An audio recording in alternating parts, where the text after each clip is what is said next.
Regresamos aquí a Prohibido Callarse. Estamos tratando de hacer contacto con Venezuela. De hecho, teníamos contacto con Venezuela y hemos perdido la comunicación. En el transcurso del programa, si volvemos a restablecer contacto, vamos a hablar con Venezuela. La marcha ya está pautada para mañana. Tú viviste en Venezuela, Héctor.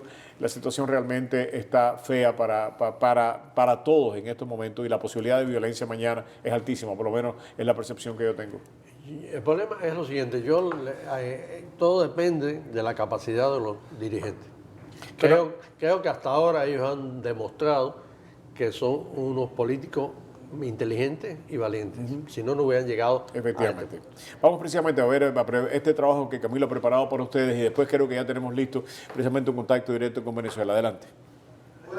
La oposición en Venezuela y el gobierno medirán sus fuerzas con movilizaciones masivas el jueves a favor y en contra del mandato de Nicolás Maduro.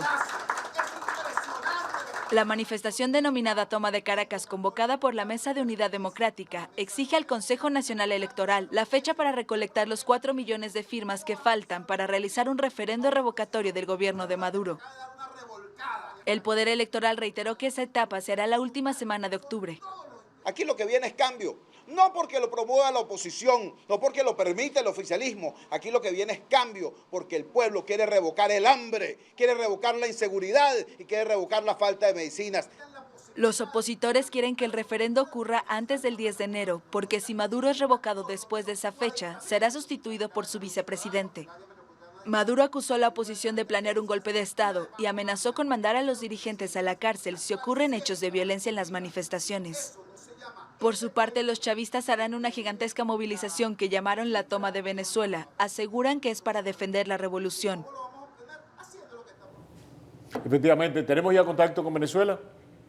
Tenemos a Elizabeth Dostos en línea. Elizabeth, gracias por acompañarnos aquí en el estudio. Emiliano Antunes y tenemos a Héctor Caraballo. Gracias por acompañarnos. Elizabeth, cuéntanos primero que todo qué es lo que está viviendo Caracas en estos momentos. Tenemos entendido que hay varios líderes que ya han sido detenidos, que hay otras personas que se les está obligando a quedarse en la casa. ¿Qué está pasando? Ponlo en contexto, por favor. Muy buenas tardes, colegas. Muy buenas noches ya en Caracas. En efecto, aquí en Caracas hay una gran expectativa en relación con la toma de la capital de la República. ¿Perdimos la comunicación? Creo que hemos perdido la comunicación. El gobierno. Estamos teniendo problemas con la comunicación. Tengo que decir que ha sido difícil. Cancelados por presuntos intentos de desestabilización. Y hemos visto pues una arremetida contra los dirigentes de ese partido político y en efecto, como tú bien lo señalabas, en varias ciudades, autobuses, ciudadanos venezolanos que querían venir a Caracas a partir. Lamentablemente no hay manera de poder entender. Es Elizabeth Dostos. Las comunicaciones han estado así durante todo el día. Yo me imagino que es la cantidad de venezolanos llamando hacia Venezuela y también venezolanos llamando al exterior que tienen pues los troncales total y completamente congestionados. Otra cosa que hay que entender es el problema de logística que significa traer esos miles y miles de personas en un país en que la comunicación, los medios de comunicación ya no son los mismos de antes. Claro.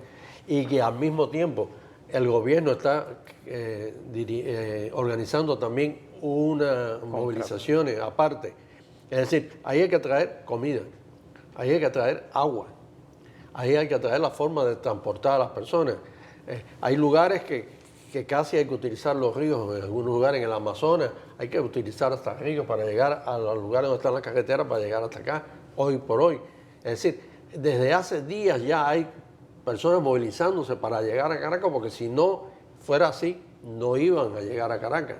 Y para todo eso significa una cantidad tan grande como los que vienen trabajando en función de esa movilización, para que la movilización tenga el éxito. Es decir, a lo que ellos se han atrevido significa que ellos tienen la confianza de que todos estos éxitos que ellos han ido logrando en los últimos tiempos les ha fortalecido la decisión de ir por encima de las circunstancias. Porque acuérdate que este es el mismo dirigente, el mismo tipo de liderazgo venezolano que hace años tuvo un tremendo fracaso, como aquella planteamiento de ir a boicotear las elecciones, que terminó en que el oficialismo dominó la asamblea del país. Ahora es distinto. Mira, Nietzsche describe el deseo del poder. Esto simplemente es quién tiene más deseo de coger el poder o de quedarse en el poder.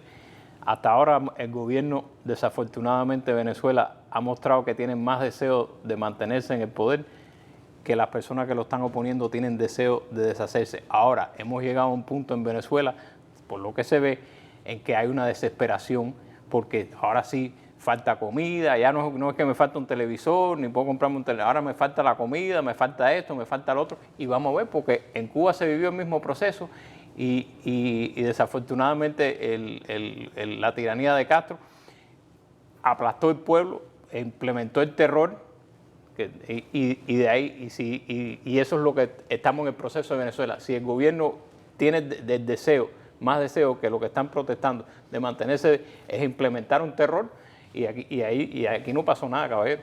Yo no estoy tan seguro de que aquí no pasó nada. Creo que puede haber repercusiones. Creo que no es el mismo escenario 1959 que 2016. Me parece que los escenarios son diferentes. Tenemos un Almagro que está trabajando, que está con un nivel de realmente de involucración y de valor en esta crisis que es excepcional. Además, en Venezuela, en Cuba tenía a la Unión Soviética y después tuvo a Venezuela para vivir de ella. Venezuela es muy dependiente, es de su petróleo, no tiene alternativa. Y yo creo que una crisis en Venezuela es una crisis regional, por eso hay tantos actores involucrados. Pero no es solo eso. Cuba en el año 60 y ya a finales y a mediados del 61 era un estado totalitario.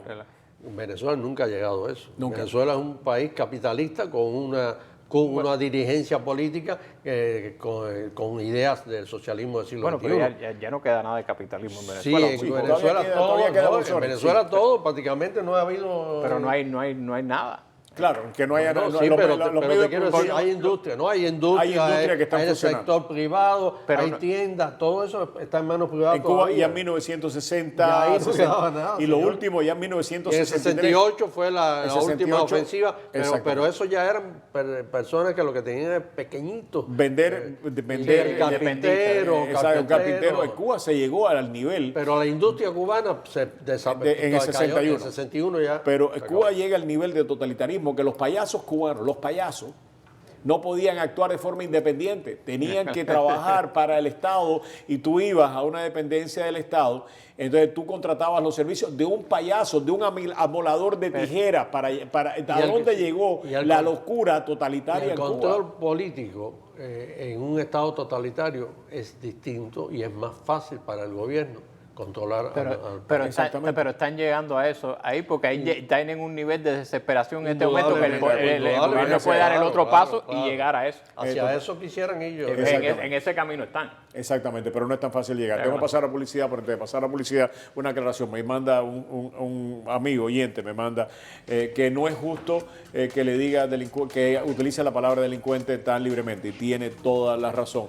Déjenme aclarar por qué utilicé la palabra y quizá la utilicé un poco libremente.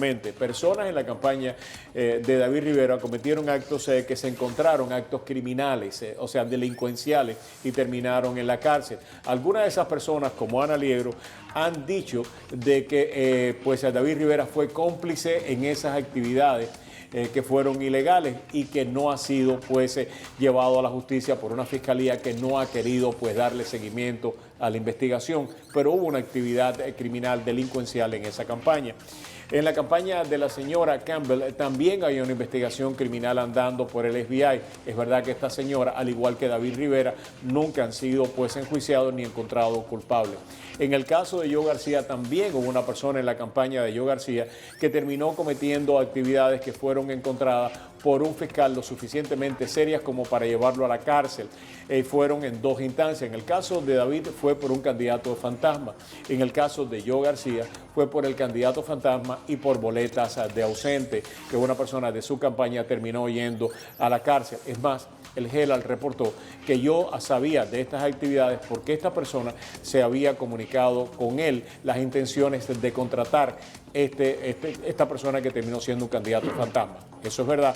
pero no ninguna de estas personas han sido encontrados culpables, por lo tanto quizás utilicé el término delincuenciales de una manera pues un poco libre, pero lo que quería señalar de que el término lo estaba utilizando porque se cometieron actividades en cada una de estas campañas que fueron encontradas en su momento, pues actividades fuera de la ley.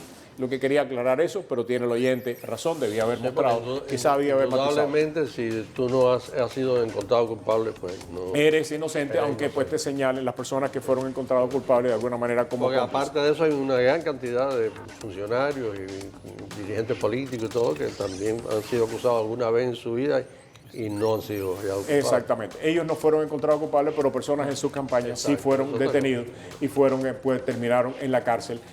Ambos estuvieron involucrados en ese problema, pero tienes razón. Pero quería hacer la aclaración de las actividades ilegales que se cometieron en esas campañas.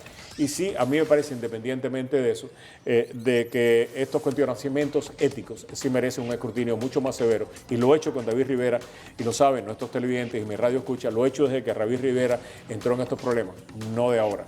Y cuando yo me llamó, ya hace más de 2 años, antes de que nadie pensara postularse, le dije de que cada vez que yo hablara de David Rivera iba a hablar de Joe García, y cada vez que hablara de Joe García iba a hablar de David Rivera, porque me parecía que era total y completamente pues inexcusable que yo fuera tan crítico con David Rivera por cometer un hecho, que alguien de su campaña cometiera un hecho fuera de la ley y que no utilizara el mismo criterio para analizarlo a él. Se lo dije a él directamente, no a través de los medios, a él directamente. Regresamos.